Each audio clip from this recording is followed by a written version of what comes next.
প্রিয় দর্শক, আপনারা দেখছেন এনবিটিভি। এই মুহূর্তে আমাদের সঙ্গে রয়েছেন যিনি ছাত্র রাজনীতি থেকে একেবারে রাজ্য রাজনীতিতে উত্থান হয়েছে যার। আমরা কথা বলবো পশ্চিমবঙ্গ তৃণমূল কংগ্রেসের সংখ্যালঘু সেলের সাধারণ সম্পাদক কবিরুল ইসলামের সঙ্গে। কবিরুল দা, এনবিটিভির পর্দায় প্রথমে আপনাকে স্বাগতম জানাচ্ছি। নমস্কার, আসসালামু আলাইকুম। অসংখ্য ধন্যবাদ এনবিটিভিকে।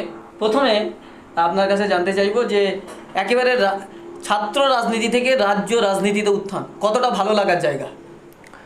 প্রথমেই জানাই মাননীয় মুখ্যমন্ত্রী মমতা বন্দ্যোপাধ্যায়কে অসংখ্য ধন্যবাদ এবং আমার রাজনৈতিক অভিভাবক মাননীয় ফিরহাদ হাকিমকে ধন্যবাদ জানানোর ভাষা আমার নেই। ওনার নেতৃত্বেই আজ আমি আলিয়া বিশ্ববিদ্যালয়ের জেনারেল সেক্রেটারি থেকে সরাসরি সংখ্যালঘু সেলে কাজ করার সুযোগ উনি আমাকে করে দিয়েছেন, তার জন্য অসংখ্য ধন্যবাদ। আগামী দিনে সংখ্যালঘুদের নিয়ে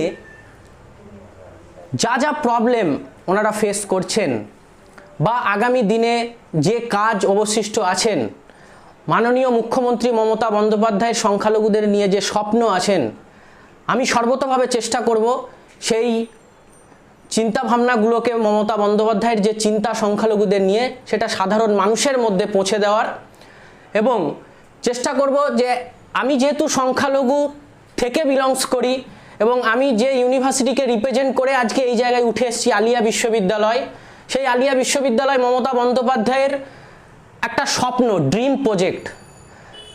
অনেক দিন ধরে আমরা শুনেছিলাম বামফ্রন্টের 34 বছর তারা আলিয়াকে অনেক কিছু দেবেন, কিন্তু বাস্তবে সেটা আমরা এখন অবধি উপলব্ধি করিনি।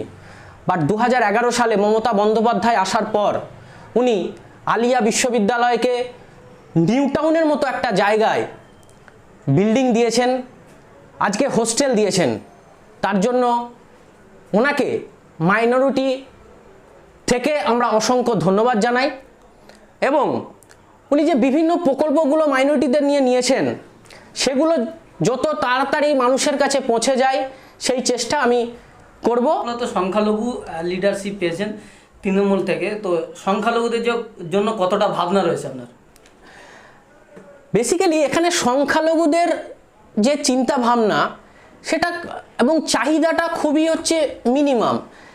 তারা মমতা বন্দ্যোপাধ্যায়ের ওপর ভরসা করে, মমতা বন্দ্যোপাধ্যায়ের ওপর আস্থা রেখে যে ভালোবাসা ওনারা দেখিয়েছেন, আশা করব আমি সেই ভালোবাসাতে যেন উতরতে পারি এবং আগামী দিনে মমতা বন্দ্যোপাধ্যায়ের সংখ্যালঘু নিয়ে প্রকল্প, বিভিন্ন রকম প্রকল্প আছে। আমাদের সংখ্যালঘু মন্ত্রীও মাননীয় মুখ্যমন্ত্রী নিজে, তো আমি ওই ডিপার্টমেন্টের সাথে সাধারণ মানুষের যে সুসম্পর্ক তৈরি করে যাতে সেই সব প্রকল্পগুলো সরাসরি সংখ্যালঘুরা পায়, সেই প্রচেষ্টা আমি করব। যে আপনি একজন সংখ্যালঘু নেতা, সংখ্যালঘু সমাজ থেকে বিলং করছেন এবং সংখ্যালঘু দপ্তরে মানে ডিপার্টমেন্টের একজন দায়িত্বপ্রাপ্ত নেতা হয়েছেন, তৃণমূল কংগ্রেসের যে দলের একটা সেলের নেতা হয়েছেন। তো সংখ্যালঘুদের জন্য কি করবেন, আপনি নিজে কি করবেন বা দলের কাছ থেকে কতটা চাইবেন? দেখুন, সংখ্যালঘুদের নতুন করে আমার মনে হয় দেওয়ার কিছু নেই। যে প্রকল্পগুলো মমতা বন্দ্যোপাধ্যায় 2011 সাল থেকে দিয়েছেন সংখ্যালঘুদের জন্য, সেগুলো যাতে আরও বেশি পরিমাণে সাধারণ সংখ্যালঘু মানুষের কাছে জিনিসটা পৌঁছে যায়, সেইটা আমি সর্বতোভাবে চেষ্টা করব। আর সংখ্যালঘুদের কাছে আমার একটাই অনুরোধ যে আপনারা প্লিজ কোনো রকম রাজনৈতিক ফাঁদে পা দেবেন না। আপনারা মমতা বন্দ্যোপাধ্যায়ের ওপর ভরসা রাখুন। মমতা বন্দ্যোপাধ্যায় সর্বতোভাবে আপনাদের পাশে ছিল, আছে এবং থাকবে।